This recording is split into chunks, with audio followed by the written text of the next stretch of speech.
Wave वाला नहीं लिखा नहीं। हाँ, अब देखो, अब हम यहाँ पे क्या पढ़ रहे हैं, लिखो concept of electric field. Concept of electric field, ठीक है। Now concept of electric field का सिस्टम क्या है, ध्यान समझिए। जब हम कॉन्सेप्ट ऑफ इलेक्ट्रिक फील्ड की बात करते हैं ना, होगा क्या, मान लो मैंने यहाँ पे 1000 कूलम का चार्ज रखा, किसका, 1000 कूलम का चार्ज, ठीक। अब जब मैंने यहाँ 1000 कूलम का चार्ज रख लिया तो क्या होगा मुझे बताओ कि मैम इस 1000 कूलम के चार्ज ने अपनी कुछ तो फील्ड बनाई। फील्ड क्या है, वो इलाका जहाँ पे इस चार्ज पार्टिकल का फोर्स ऑफ अट्रैक्शन या रिपल्शन लगेगा। यानी कि कोई भी चार्ज पार्टिकल अगर इसकी फील्ड में आ गया, अगर पॉजिटिव चार्ज है, ये मेरा सोर्स चार्ज कैसा है, ये मेरा सोर्स चार्ज पॉजिटिव है, ये पॉजिटिव सोर्स चार्ज की फील्ड में अगर कोई पॉजिटिव 2 कूलम का चार्ज आ गया और मान लो वो 2 कूलम का चार्ज यहाँ बैठा, पर 2 कूलम का चार्ज छोटा चार्ज है, छोटे चार्ज को बोलते हैं टेस्ट चार्ज। क्या बोलेंगे, टेस्ट चार्ज, छोटा सा चार्ज है, इस पे असर फील होगा, बोलो है ना। अच्छा, ये चार्ज मेरा ए पॉइंट पे बैठ के यहाँ बैठ गया 2 कूलम, यही मेरा चार्ज यहाँ डी पॉइंट पे बैठ गया 2 कूलम, और यही मेरा यहाँ पे ई पॉइंट पे बैठ गया 2 कूलम, बोलो है ना, सही है। सो द आइडिया इज कि मैम ई पॉइंट है, यहाँ डी पॉइंट है, यहाँ बी पॉइंट है और यहाँ पर ए पॉइंट है। तो हम क्या बोले, हम ये बोले कि मैम 1000 कूलम ने ई पॉइंट पे धक्का मारा भाई 100 न्यूटन की फोर्स से। 1000 कूलम ने ई पॉइंट पे 2 कूलम के टेस्ट चार्ज पे धक्का मारा 100 न्यूटन की फोर्स से। धक्का क्यों, क्योंकि पॉजिटिव पॉजिटिव रिपेल, तो रिपेल मतलब कोई तो फोर्स लग रही होगी, तो ये 1000 कूलम उसको धक्का मार के बाहर भेज रहा है। अच्छा, यहाँ पे एट पॉइंट डी पे ये धक्का मार के भेज रहा है बाय 75 न्यूटन्स। बी पॉइंट पे धक्का लग रहा है 50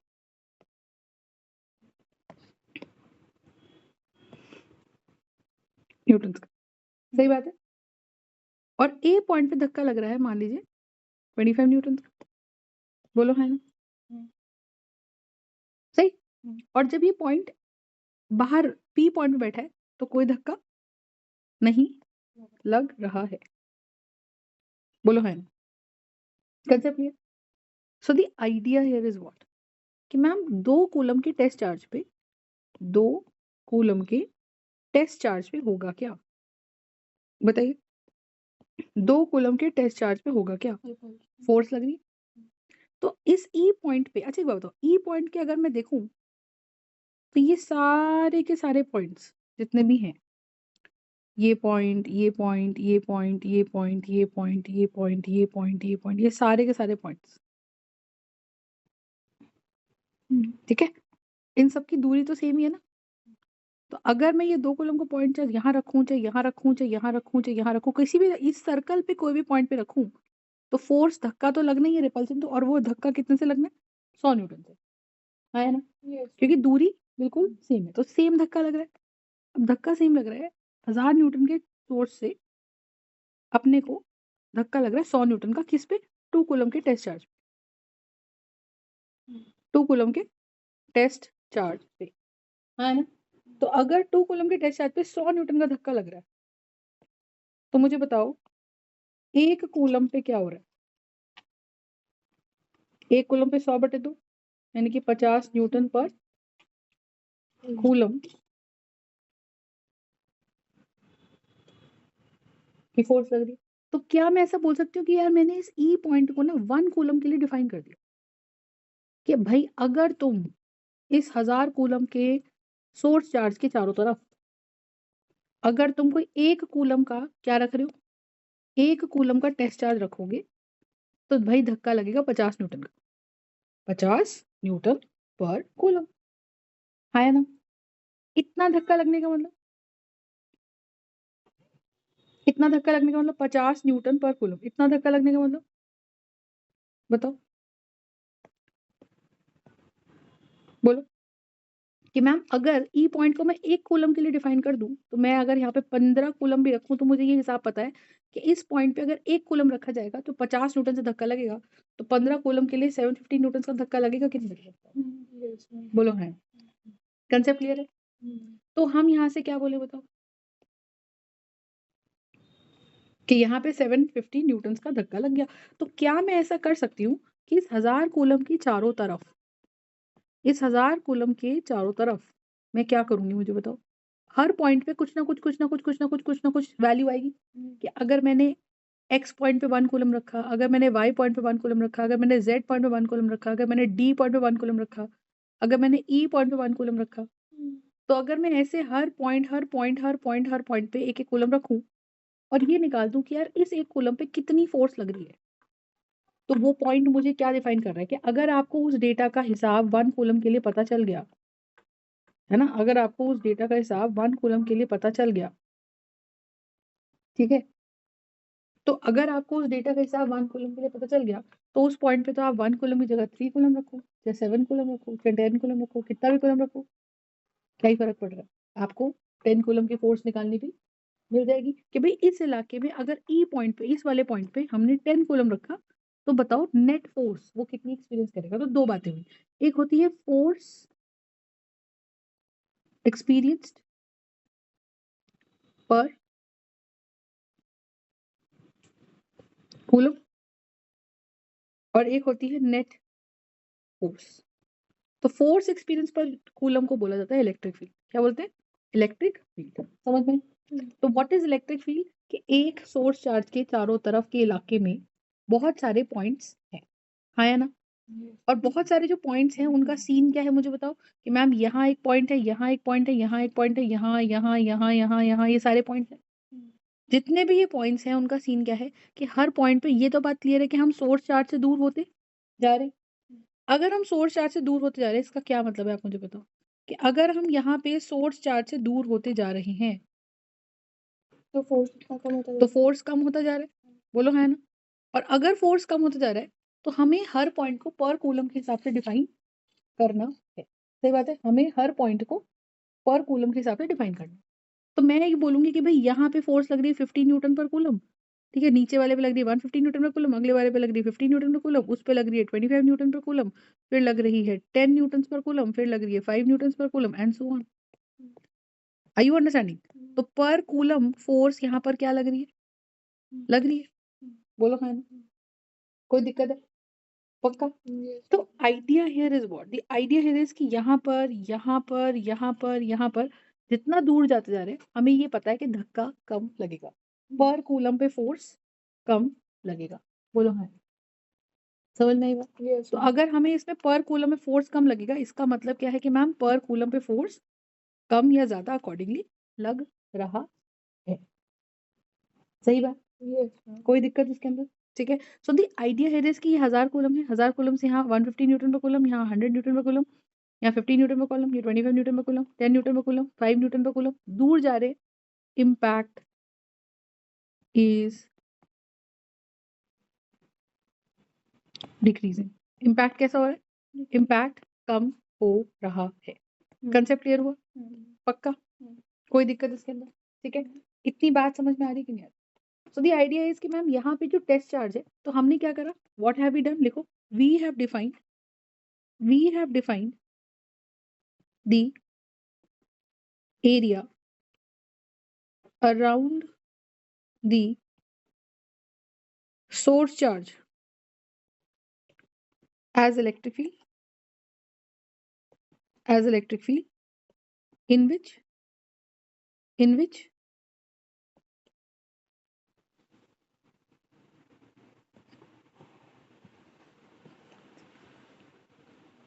the influence of the source charge can be felt। ठीक है, where the influence of the source charge can be felt। सही बात है? तो in which the influence of the source charge can be felt on test charge। सही बात है? तो हम इन्फ्लुएंस किसका फील कर पा रहे हैं? सोर्स चार्ज का इन्फ्लुएंस हम फील कर पा रहे हैं किसके ऊपर? मैम मान लो अगर इसका टेस्ट चार्ज चार्ज। 100 कूलम से ज्यादा होगा तो हाँ तो कितना भी सोर्स चार्ज रखो, सोर्स चार्ज तो कितना भी रख सकते हो ना। नहीं सोर्स सोर्स चार्ज नहीं, हाँ ये हाँ जिसकी 2 होने दो कूलम है, होने दो 105 कूलम से रखो, 1000 कूलम से छोटा होना चाहिए। क्यों? अगर 1000 कूलम से बड़ा हो गया तो जो बड़ा चार्ज होता है उसकी फील्ड में फिर ये चल पड़ेगा। ये 100 कूलम है, तो ये 1000 कूलम है, बड़ा अच्छा, चार्ज सोर्स चार्ज इससे ज्यादा नहीं होना चाहिए। हाँ उसकी फील्ड में, क्योंकि बड़े चार्ज की फील्ड ही तो छोटे चार्ज को भगाएगी या अपनी तरफ खींचेगी। लॉजिक समझो। तो इसमें टेस्ट चार्ज का बेसिकली मतलब है सोर्स चार्ज से कम वाला चार्ज। कम वाला। और हम क्या कर रहे हैं, हम ये कह रहे हैं कि हम किसी भी पॉइंट पे उस सोर्स चार्ज को रख उस टेस्ट चार्ज को रखें तो वो टेस्ट चार्ज कुछ ना कुछ तो फोर्स एक्सपीरियंस करेगा। पर हमें उस पॉइंट को क्या हमें 100 कूलम के लिए डिफाइन करना है या उस पॉइंट को हमें 50 कूलम के लिए डिफाइन करना है। हमें हर पॉइंट को 1 कूलम के लिए डिफाइन करना है। बात समझ में आ रही। हमें क्या करना है, हर पॉइंट को 1 कूलम के लिए डिफाइन करना है। समझ में आ गई। तो अगर हमें हर पॉइंट को 1 कूलम के लिए डिफाइन करना है तो इसका मतलब क्या है मुझे बताइए कि we have defined the area around the source charge and the electric field in which the influence of the source charge can be felt on the test charge. Logic समझा। यस ठीक है। अब मुझे बताओ, अगर मैंने कहा कि Q कूलम्स का मेरा टेस्ट चार्ज है तो Q कूलम्स का अगर टेस्ट चार्ज है तो क्या होगा, उस पर फोर्स लगेगी कितनी, F। ये कौन सी फोर्स है, force F is being applied by source charge on test charge. तो 1 कूलम ऑफ टेस्ट चार्ज पे कितनी फोर्स लग रही है, so 1 coulombs of test charge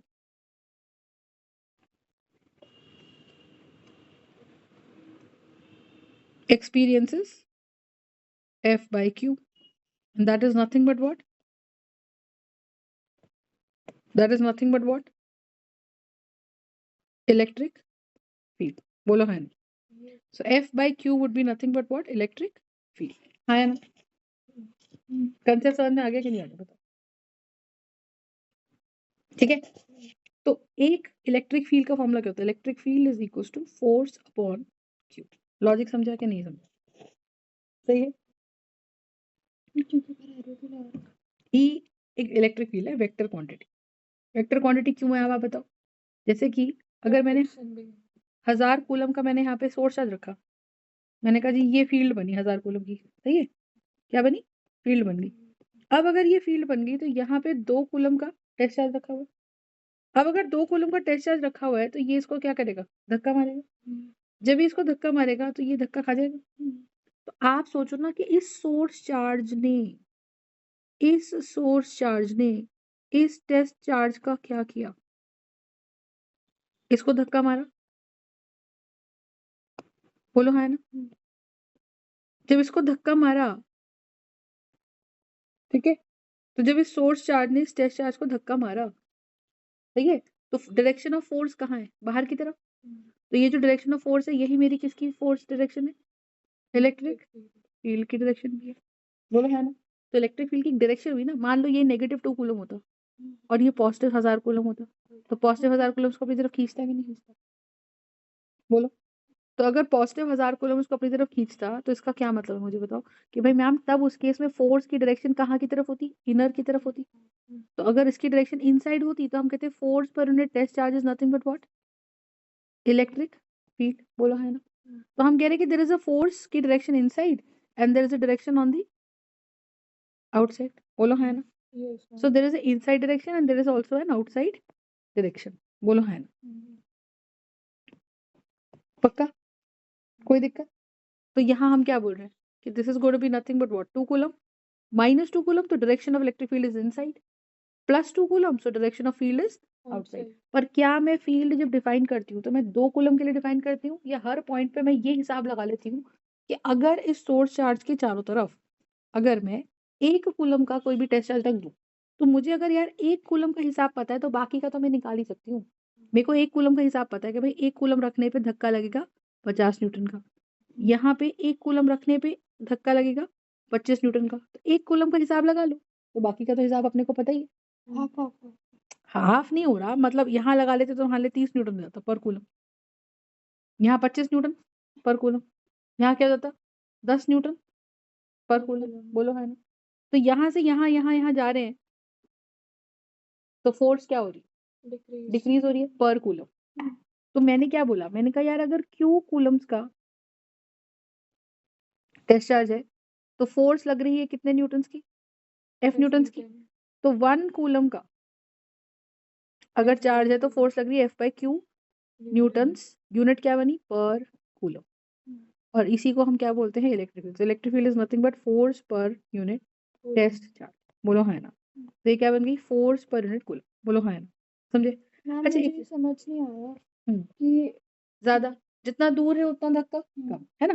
तो हम ये वैल्यू निकाल नहीं रहे कहीं से, हम सिर्फ ये कह रहे हैं कि अगर हम क्लोज हैं, अगर हम 1000 कूलम के क्लोज हैं तो डेफिनेटली उस पर इम्पैक्ट उसका कैसा पड़ रहा है, ज्यादा पड़ रहा है। अगर हम और क्लोज हैं तो 2000 कूलम 200 न्यूटन की फोर्स लग रही है पर कूलम। मतलब we are trying to gauge the level of impact, समझ रहे हो, अब समझो आप। अच्छा, तो इलेक्ट्रिक फील्ड का फॉर्मूला कितना आ गया, फोर्स पर यूनिट कूलम। अच्छा, एक चीज और समझ, इसके अंदर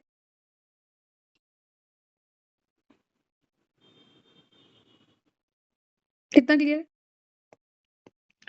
अब यहाँ क्या होता है, वी हैव 1000 कूलम, बात समझ नहीं,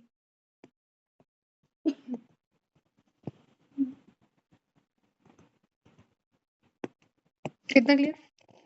अब अगर हमारे पास ये 1000 कूलम का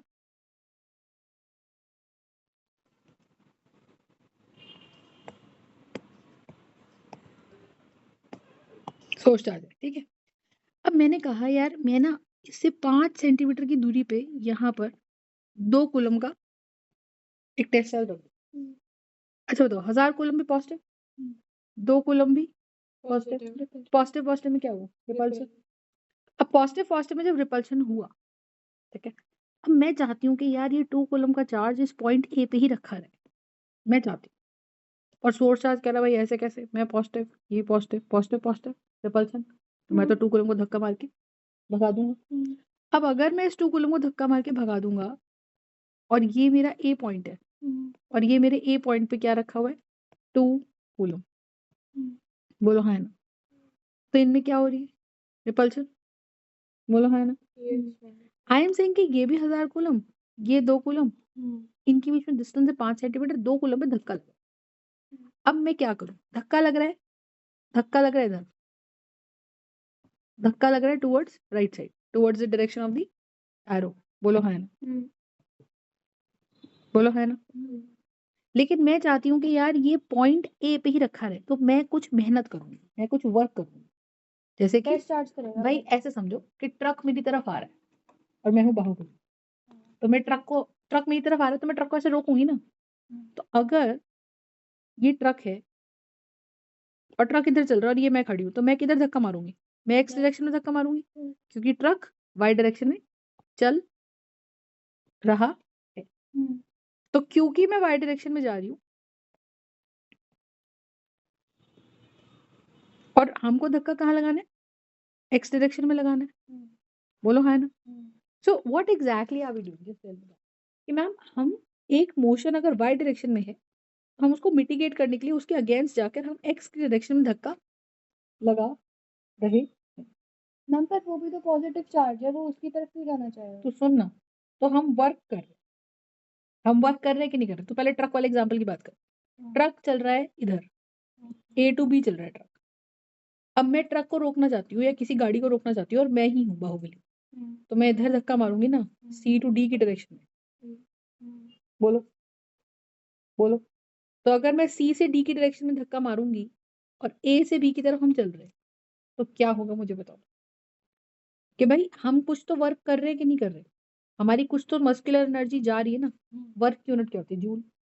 अब आप समझो 1000 कूलम का ये सोर्स चार्ज है, ये सोर्स चार्ज कह रहा है इसको कि भाई तू ना एक्स की तरफ चला जा, तो दूर भाग जा। लेकिन हम चाह रहे हैं कि नहीं भाई, हमारा जो टेस्ट चार्ज है वो ए पॉइंट पे ही बैठा रहे। कौन चाह रहा है ऐसा? हम चाह रहे हैं, हम चाह रहे हैं एज इंसान या फिर हाँ एज अ पर्सन हम चाह रहे हैं। तो हम क्या करेंगे ये बताओ, हम कहेंगे कि अच्छा सोर्स चार्ज धक्का मारेगा इधर, तो हम धक्का लगाएंगे, हम सपोर्ट देंगे पीछे से। तो हम पीछे से इसको एट पॉइंट ए पे 2 कूलम को धक्का तो वो लगाएंगे। खुद थोड़ी कुछ कर पाएगा, एडिशनल सपोर्ट अपने चाहिए। आप तो कर ही नहीं पा रहा ना, अपने आप तो 2 कूलम कुछ कर नहीं रहा। अगर इसको सपोर्ट नहीं मिली तो भाग जाएगा, इजी बात है। हाँ, लेकिन अगर इसको सपोर्ट मिल गई बैक साइड से और मैंने कुछ अपनी मस्कुलर एनर्जी लगा के कुछ वर्क कर दिया, कुछ वर्क कर दिया, सही है। अगर मैंने ये कर दिया ना, तो वहीं पे रहेगा। तो फिर ये ए पॉइंट पे बैठ जाएगा। अब मानो कि मेरे को यहाँ वर्क लगा, 100 जूल की मेहनत लगी, या मान लो मुझे यहाँ पे मेहनत लगी, यहाँ मुझे मान लो मेहनत लगी 60 जूल, सही बात है। अब अगर मुझे यहाँ 60 जूल की मेहनत लगी, इसका क्या मतलब? वो भी 60 जूल लगा रहा है। तो 60 जूल की मेहनत मुझे लगी 2 कूलम के चार्ज को ए पॉइंट पे ही बिठाए रखने के लिए। बात समझे? तो अगर मुझे 60 जूल की, तो मैं क्या बोल रही हूँ, what is my intent here? My intent is to keep 2 coulomb at point A fix रखना है, डिस्पाइट द फैक्ट कि 1000 कूलम का चार्ज यहाँ है। To keep 2 coulomb at point, to keep 2 coulomb at point A fixed, बोलो, we have to do a work of that's is 60 joules. तो 2 coulomb को उस जगह पे बिठाए रखने के लिए मुझे 60 जूल्स की मेहनत करनी पड़ेगी। तो 1 कूलम पे कितनी मेहनत करनी पड़ेगी? 60/2 जूल्स पर कूलम, बोलो है ना। तो ये बन गया 30 जूल पर कूलम। ये जूल पर कूलम को बोलते हैं वोल्ट। वोल्ट मतलब पोटेंशियल। देखो, तो हमने क्या करा कि अगर इस 2 कूलम के चार्ज को ए पॉइंट पे बनाए रखने के लिए, है ना, मैंने अगर मेहनत करी 60 जूल, कहाँ से? पीछे से। तो 2 कूलम को वहीं फिक्स करने पे एनर्जी लग गई 60 जूल, 1 कूलम को फिक्स करने पे एनर्जी कितनी लगती? 60/2 यानी कि 30 जूल। पर ये जूल एनर्जी जो लगी 30 जूल, ये लगी पर कूलम। ये एनर्जी कितनी लग रही है? दिस एनर्जी लगी कितनी? 30 जूल पर कूलम, बोलो है ना। सो दिस इज 30 जूल पर कूलम, बोलो है ना। कोई दिक्कत है? बात समझ आई? सो 30 जूल पर कूलम का मतलब क्या है? That is nothing but what? Volts. तो जूल पर कूलम का एक नया नाम हमने रख दिया, दैट इज 30 वोल्ट्स, बोलो है ना। दैट्स इट नहीं। So this is nothing but what? 30 volt. तो हम कहते हैं कि अगर एक पॉइंट पे, अब ऐसा ए पॉइंट की बात नहीं है, अब आप सोच के देखो, ये पूरा सिनेरियो मैं चाहूँ तो मैं ऐसा कर सकती हूँ ना। मैंने कहा यार ये ऐसा काम करते हैं कि हम ना ये जो 2 कूलम का चार्ज है इसको मैं ना बी पॉइंट पे रखती हूँ यहाँ पर। अब बताओ, ये डिस्टेंस और बढ़ गया, दूर हो गया, तो शायद से धक्का कम लग रहा है। तो अब मुझे पीछे से मेहनत तो करनी पड़ेगी क्योंकि धक्का तो लग रहा है। ये जो 2 कूलम का चार्ज है वो फील्ड के अंदर है, फील्ड के अंदर है, तो सोर्स चार्ज इसको धक्का तो मारेगी, सोर्स चार्ज धक्का मारेगी पर कम मारेगी, है ना। और धक्का, तो हमको भी कम मेहनत करनी पड़ेगी। हमको कम मेहनत कैसे करनी पड़ेगी? हमको कम मेहनत कैसे करनी पड़ेगी, मुझे बताओ। बताओ कि ये पीछे से धक्का लग रहा है, तो मुझे मान लो लगा धक्का 30 जूल्स की मेहनत करनी पड़ेगी। वरना इजी है ना। तो 2 कूलम को बी पॉइंट पे रखने के लिए मुझे मेहनत लग रही है 30 जूल। तो 1 कूलम मेहनत लग रही है 30 जूल पर कूलम, बोलो है ना। And that is nothing but what? 30, that is nothing but what? 30/2, that is nothing but what? 15 joules per coulomb, बोलो है। So that is 15 joules per coulomb and that is nothing but 15 volts. Logic समझा? तो 15 volts, तो इस point का potential क्या हो गया? 15 वोल्ट। तो इसका मतलब इस पॉइंट ए पे पोटेंशियल आ रहा था 30 वोल्ट। वोल्ट मतलब क्षमता। कितनी क्षमता मेरी गई उस 1 कूलम के चार्ज को ए पॉइंट पे फिक्स करने पे? कितनी क्षमता मेरी गई उस 1 कूलम के चार्ज को बी पॉइंट पे फिक्स करने के लिए? आई बात समझ? तो अगर मैं बोल रही हूँ कि पीछे वाले पॉइंट पे कहीं और कोई सी पॉइंट है, वहां मेरा पोटेंशियल जा रहा है मान लो 10 वोल्ट, तो मेरी एनर्जी लग रही है 10 जूल पर कूलम। मतलब 1 कूलम के चार्ज को इस फील्ड के इस पॉइंट पे बिठाए रखने के लिए मेरी एनर्जी जा रही है कितनी? 10 जूल पर पावर की यूनिट है। जूल पर कूलम का नाम दूसरा है वोल्ट। तो कहीं भी वोल्ट सुनोगे दिमाग में तुम्हारे खटका होना चाहिए, वोल्ट जूल पर कूलम, जूल पर कूलम वोल्ट। वोल्ट चीज की यूनिट है वो? क्षमता की, पर कूलम। कितनी एनर्जी मेरी खर्ची पर कूलम? 1 कूलम को वहीं बिठाए रखने में मेरी एनर्जी कितनी जा रही है? पावर की यूनिट होती है। पावर की यूनिट वॉट्स होती है, वॉट्स नॉट वोल्ट। लॉजिक समझी? कोई दिक्कत? तो आप ये चीज समझो, ये वोल्ट है, वॉट नहीं है, दिस इज वोल्ट। ठीक है, कोई दिक्कत?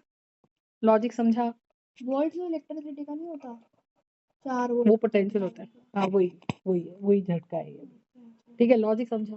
तो हम क्या बोल रहे हैं, वोल्ट है तो यहाँ पे दो बातें आई। आज तुमने एक वर्ड सीखा, एक सीखा पोटेंशियल, ठीक है, और एक सीखा तुमने electric field.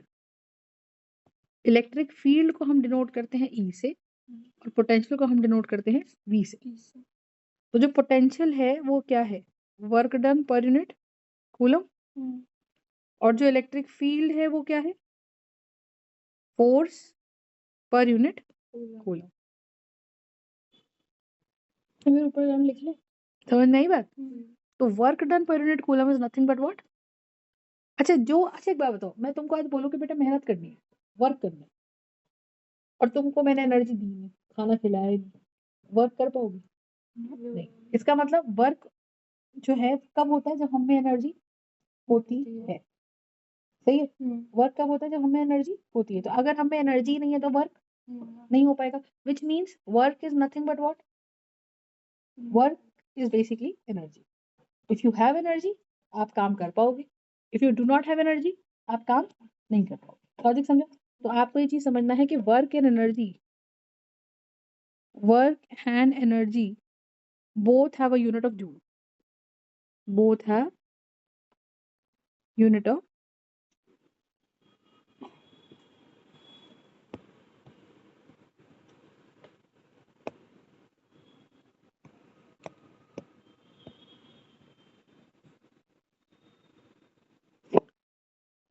Work and energy both have unit of joule. Logic समझे, कोई दिक्कत?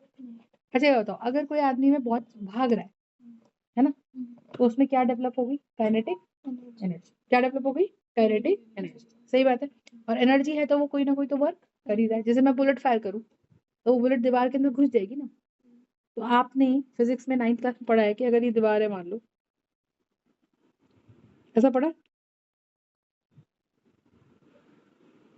ऐसा पढ़ा, ठीक है। ये बुलेट है, ये बुलेट चली चली चली चली और दीवार में जाके घुस गई, ठीक है। अब अगर ये बुलेट दीवार में जाके घुस गई तो इस बुलेट में काइनेटिक एनर्जी थी, दीवार में उसने इतनी धक्का मार के इतना एक्स डिस्टेंस चल दिया। तो हम क्या पढ़ते हैं, वर्क कब होता है, जब कोई बॉडी पे फोर्स लगा और वो बॉडी कोई ना कोई डिस्टेंस चल रही है। एफ एस कॉस थीटा पढ़ा है कि अगर कोई बॉडी है और तुमने उस बॉडी में धक्का मारा और वो बॉडी पे फोर्स लगाई और वो बॉडी अपना एक्स पॉइंट से उठ के यहाँ पहुंच गई, तो कुछ तो डिस्टेंस चल रही ना भाई, बोलो। और अगर वो कुछ भी डिस्टेंस चल रही, इसका मतलब क्या है, वर्क हो रहा है, बोलो है ना। और वर्क होने का मतलब क्या है कि फोर्स लगी और कुछ तो डिस्टेंस ऑक्यूपाई वो कर रहा है। तो हम यही तो कह रहे हैं कि अगर एनर्जी है तभी तो बॉडी वर्क कर पा रही है भाई, है ना। अगर एनर्जी नहीं है तो वर्क नहीं हो पा रहा। लॉजिक समझो। तो work and energy are interconvertible, ज्यादा कम वो अलग बात है, लेकिन एक दूसरे के जैसे ही है। तो अगर मैं एनर्जी की यूनिट जूल बोल रही हूँ तो अगली बार मुझसे ये मत कहना कि मैम वर्क की यूनिट जूल कैसे है। वर्क भी तभी हो रहा है भाई जब तुम्हें एनर्जी है, ठीक है। अब एक चीज समझो, तो हम कहाँ थे, हम इस बात पे थे कि हमने पढ़ा था lambda de Broglie is equal to nothing but h upon m v, यही पढ़ा था। फिर हमने एक बात बोली, वी क्या है, छोटा वी यहाँ पे क्या रिप्रेजेंट कर रहा है, छोटा v velocity of the particle, बोलो हाँ है ना। छोटा वी यहाँ पे क्या रिप्रेजेंट कर रहा है, वेलोसिटी ऑफ द पार्टिकल, ठीक है।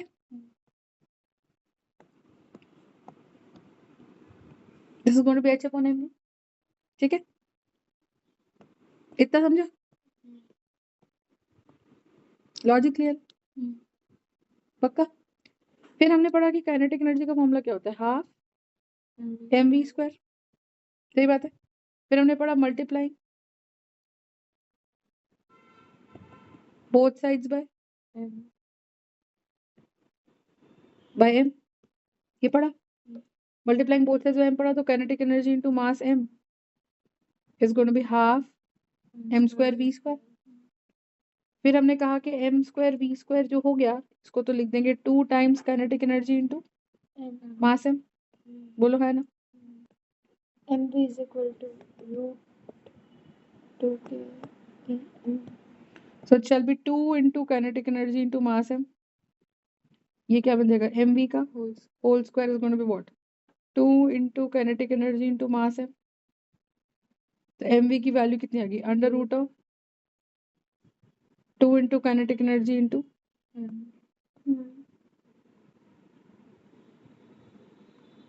m है ना। Yes ma'am. तो मैंने लिखा कि लैम्डा डी ब्रोगली का एक और नया फॉर्मूला आ गया, mv की जगह मैंने लिखा था under root of 2 into kinetic energy into m। ये एक और फॉर्मूला निकालता। अब समझो, अब मैंने क्या करा, मैंने कहा कि भाई मेरे पास एक v वोल्ट्स की बैटरी है। बैटरी बनाते हो ना, यस मैम। ये बैटरी की छोटी डंडी, ये बैटरी की बड़ी डंडी, this is negative charge, this is positive charge. तो इनके बीच की जो दूरी है वो कैसी है मुझे बताओ, v वोल्ट्स, सही बात है। अब मान लो यहाँ पे मेरे पास प्लस का चार्ज रखा है कोई सा, ठीक है। ये रॉड पॉजिटिव क्यों है, क्योंकि बैटरी ने इसमें बहुत ज्यादा पॉजिटिव चार्ज बना रखा है। और ये वाली बैटरी नेगेटिव क्यों है, क्योंकि बैटरी ने इस पे कैसा चार्ज बना रखा है, नेगेटिव चार्ज। तो पॉजिटिव पॉजिटिव रिपल्शन। तो आप समझो इस पॉजिटिव रॉड की वजह से इस पे धक्का लगेगा,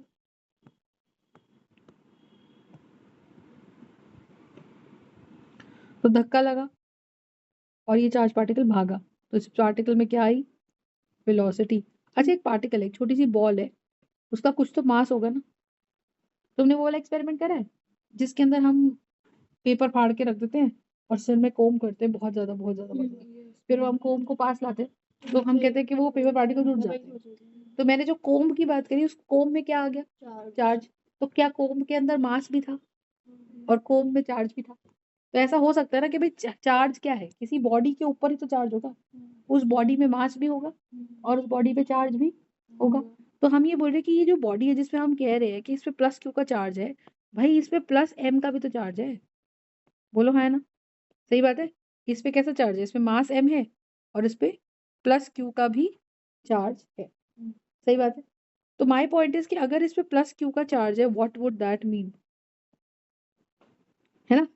तो ये बॉडी भागी क्योंकि प्लस इस वाली साइड से plus plus plus plus plus plus plus plus plus plus plus plus धक्का लगा, धक्का लगा, इधर पहुंचा। जब वो इधर पहुंचा तो ये इधर भागा, भागा। जब वो इधर भागा तो इसमें काइनेटिक एनर्जी आई। तो क्या मैं बोल दूं kinetic energy is equal to half m v square. अच्छा, काइनेटिक एनर्जी क्यों आई, क्योंकि इस पॉजिटिव चार्ज ने कुछ वी वोल्ट्स का धक्का लगाया और वो धक्का लगाया, तो मुझे पता है कि work done per unit charge is nothing but voltage, बोलो ये तो होता है। तो यहाँ पे सोर्स चार्ज कौन है, ये सोर्स चार्ज है, ये बड़ी वाली डंडी और छोटी वाली डंडी। जितना नेगेटिव चार्ज इस छोटी डंडी पे उतना ही पॉजिटिव चार्ज इस बड़ी वाली डंडी पर भी है, बोलो है ना, सही बात है। तो इस पे कैसा चार्ज है,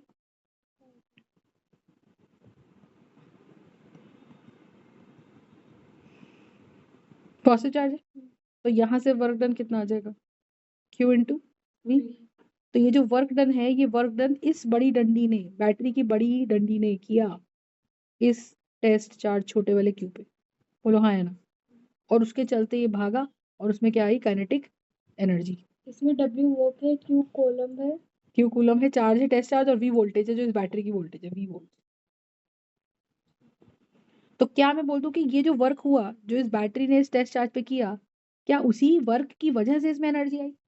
मैं तुमको धक्का मारूंगी और तुम चल पड़ोगे, तो मेरी वर्क तुम्हारी काइनेटिक एनर्जी में कन्वर्ट होगी। तो क्या मैं ऐसा बोल दूं कि work done by battery on test charge is basically the kinetic energy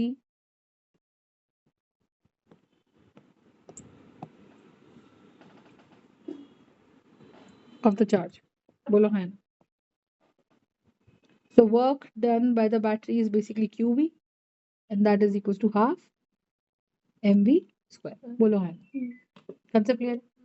तो मेरे पास एक और रिलेशन आ गया यहाँ से। तो कई बार क्वेश्चन जो होता है वो कहता है जी भागने वाला पार्टिकल, क्योंकि देखो अगर कोई पार्टिकल जिसपे चार्ज है वो चल रहा है, भाई उसके साथ भी तो वेव एसोसिएटेड होगी, जरूरी थोड़ी है कि जो पार्टिकल चल रहा है उसमें चार्ज ही नहीं। तो हम ये बोल रहे हैं कि Q into v is going to be half mv square, Q into V is going to be what? Half mv square. So multiplying both sides अगर हम कर दे, again multiplying both sides by m, क्या मिलेगा मुझे बताओ, QVM is going to be half mv square into m. बोलो है ना? तो यहाँ से बन जाएगा m square v square ये आएगा answer. is equals to 2 q v है, ये बड़ा वाला v है, तो m v की वैल्यू यहाँ से क्या आ जाएगी under root of 2 q v m। बोलो है ना? और मेरे को तो पता है कि lambda de Broglie is equal to h upon m v होता है, h क्या है प्लैंक्स कांस्टेंट, तो एम वी की value h upon m v की वैल्यू 2 q v m का अंडर रूट। बोलो है ना? तो m the kinetic energy is equal to q v। सही है। तो यहाँ से ये किसके लिए फॉर्मूला आ गया हमारे पास? For a particle, for a moving charge particle, for a moving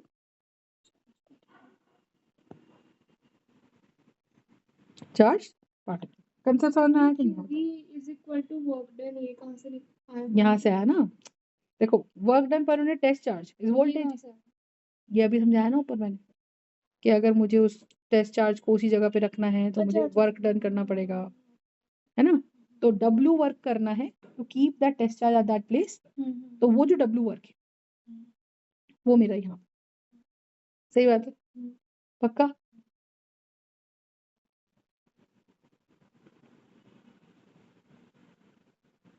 concept clear है?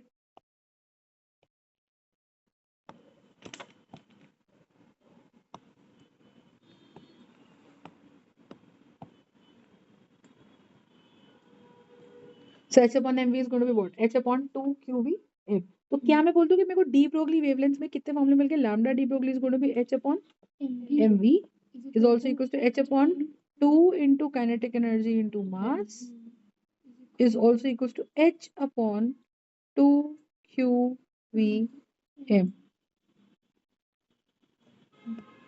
Is this part clear? So this is how we have. So this is going to be nothing but what? Lambda d broglie. Is this concept clear? Yes. Pakka? So that is the idea. यहाँ पे note लिख दो। ठीक है? Concept clear?